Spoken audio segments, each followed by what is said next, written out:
Mon Seigneur et mon Dieu, je crois fermement que tu es ici, que tu me vois, que tu m'entends. Je t'adore avec profonde révérence.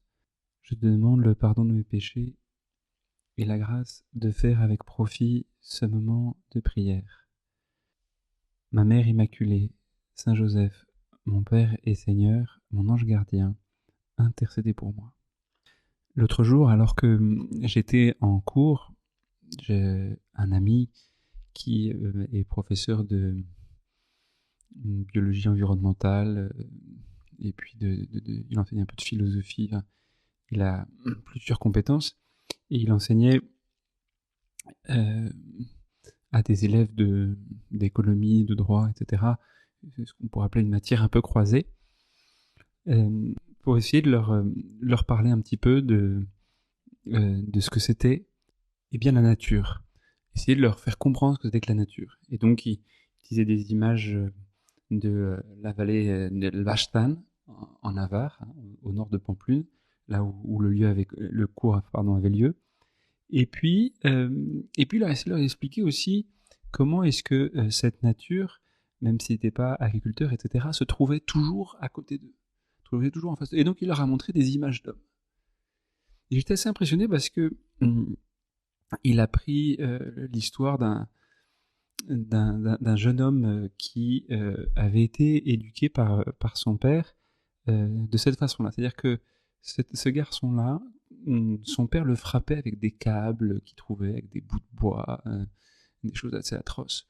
Et, euh, et son père lui expliquait, voilà, quand je te fais ça, en fait, je me fais plus de mal à moi qu'à toi. Si je te fais ça, c'est parce que je t'aime. Voilà ce qu'il disait, cet homme-là. Et puis la caméra était figée sur lui. Était figée sur lui, donc on voyait son regard, etc. Et, et il disait, euh, bah, du coup, moi j'ai été éduqué comme ça. Et donc, pour moi, l'amour, c'était frapper les autres, faire du mal aux autres. Et donc j'ai reproduit, disait cet homme-là, ce schéma-là avec les autres. J'ai fait la même chose. J'ai reproduit la même chose. Et, et donc j'ai autour de moi, voilà comment je donnais de ce que je pensais de l'amour. Jusqu'au jour où j'étais en prison pour assassinat. Et alors là, là, je suis en prison à vie pour assassinat. Et il parle c'est toujours cet homme-là qui parle, il dit, jusqu'au jour où Agnès est venue dans ma vie. Et Agnès, elle a tout changé dans ma vie, elle a commencé à venir me voir en prison. Or, dit-il, moi je suis en prison parce que j'ai commis le pire des meurtres qu'on puisse commettre. J'ai tué une mère et son enfant, Patricia et Chris. Et j'ai découvert ce que c'était que l'amour parce que Agnès, la femme donc qui vient le visiter, eh bien, c'est la mère de Patricia et la grand-mère de Chris. Et alors là, cet homme-là se met à pleurer parce qu'il dit j'ai découvert ce que c'est que l'amour. Dans un des pires lieux qu'on puisse imaginer, la prison où il y a beaucoup de haine, de rancœur, eh bien, il a découvert ce que c'était que l'amour. Et alors, c'est une histoire bouleversante d'entendre ça, non, cette révélation de l'amour, de te découvrir Jésus dans le visage de cette Agnès, et comment est-ce que Agnès a transformé cet homme-là qui était dévoré par la violence et la haine depuis son enfance, et qui lui aussi a été transformé grâce à toi, Seigneur. Et de voir ses larmes sur ce visage dur couler, ce visage qui avait l'air apaisé, qu'en même temps, on sent qu'il avait appris à être dur, et donc il fallait pas trop montrer ses sentiments, donc ça lui coûtait de pleurer devant la caméra. Mais on voit que il a été transformé, Seigneur, par toi. Et ce qui m'a le plus frappé dans cette histoire-là, c'est de voir que les jeunes qui étaient avec moi réagissaient pas. Ils réagissaient pas. Et je me disais, mais comment est-ce qu'on regarde? Et alors, c'est pourquoi le professeur leur a ensuite montré les images d'un camp de réfugiés en Éthiopie dans les années 80. Un des plus grands drames humanitaires qui ait pu se passer. Et on pense toujours, voilà, c'est la création qui a fait ça, etc. La famille, il y avait la sécheresse, etc. Mais quand on pense à la quantité de biens qu'il y avait à l'époque en Europe, on se dit non, c'est pas la famille, c'est pas la sécheresse qui a fait ça, c'est nous les hommes. Et bien, et on voyait des choses assez terribles, non? Enfin, des enfants très très maigres et des gens mourir de faim. Et, et les jeunes ne réagissaient pas. Les jeunes ne réagissaient pas. Et lui essayait de les sensibiliser à la nature, qui n'est pas seulement la nature des arbres, etc., mais la nature humaine. La nature humaine. Et ça me fait penser à un évangile, l'évangile qu'on peut lire aujourd'hui, que l'Église, qui est notre mère, hein, l'Église nous propose à lire aujourd'hui, parce que l'Église propose tous les jours un évangile, et le Seigneur nous le donne à lire. Et le Seigneur, il fait un miracle. Il guérit. Seigneur, tu guéris un aveugle. Tu guéris un aveugle en le touchant et en t'y reprenant à 2 fois. C'est-à-dire qu'on dit dans l'Évangile que tu commences par recevoir cet aveugle, et puis finalement, tu le prends un petit peu à part, comme pour dire, mais viens avec moi un peu à part, et puis tu le conduis hors du village, tu lui mets de la saillie sur les yeux, tu lui imposes les mains, et tu lui demandes, aperçois-tu quelque chose? Et il nous le demande à toi et à moi. Est-ce que tu aperçois quelque chose? Il t'a imposé les mains, il a mis de la salive sur tes yeux, par sa parole, par ce moment de prière que tu es en train de passer.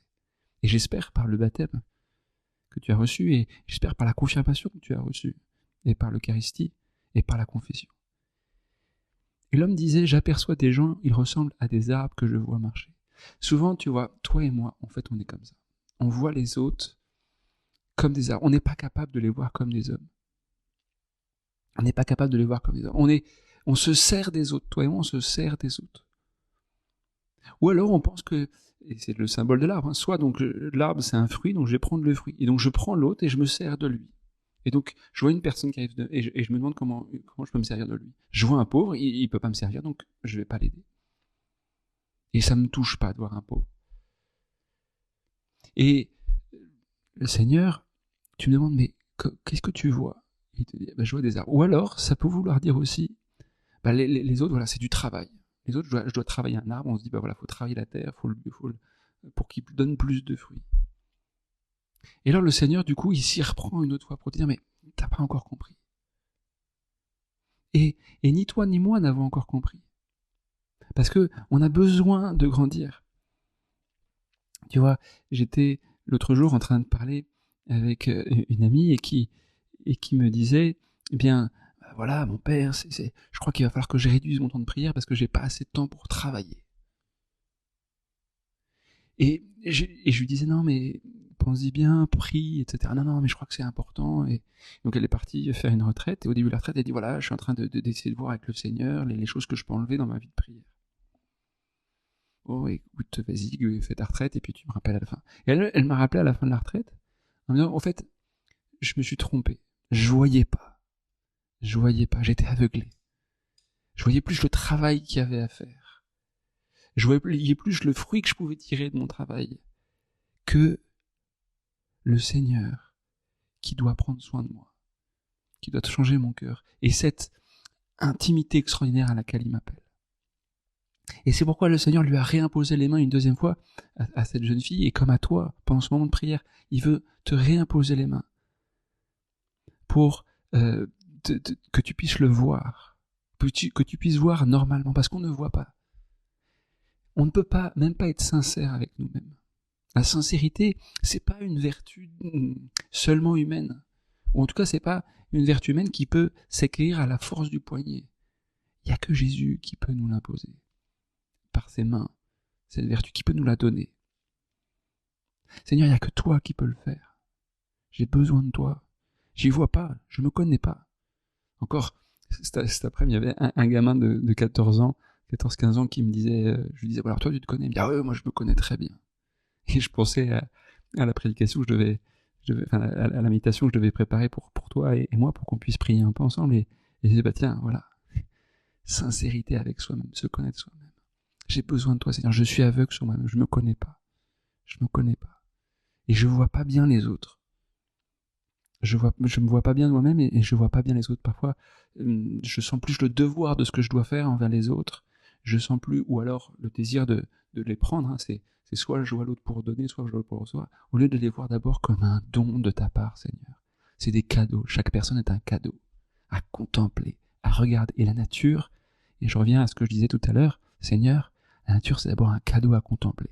Avant d'avoir à travailler, à faire des choses, à l'exploiter ou je sais pas quoi, c'est d'abord à regarder, à contempler. Seigneur, apprends-moi à voir. Ouvre mes yeux, Seigneur. Ouvre mes yeux. Fais que je vois. Fais que je vois. Fais que je vois. Je te remercie, mon Dieu, des bonnes résolutions, des actes d'amour et des inspirations que tu m'as communiquées dans cette méditation. Je te demande la grâce de m'aider à les mettre en pratique. Marie, ma Mère Immaculée, Saint Joseph, mon Père et Seigneur, mon ange gardien, intercédez pour moi.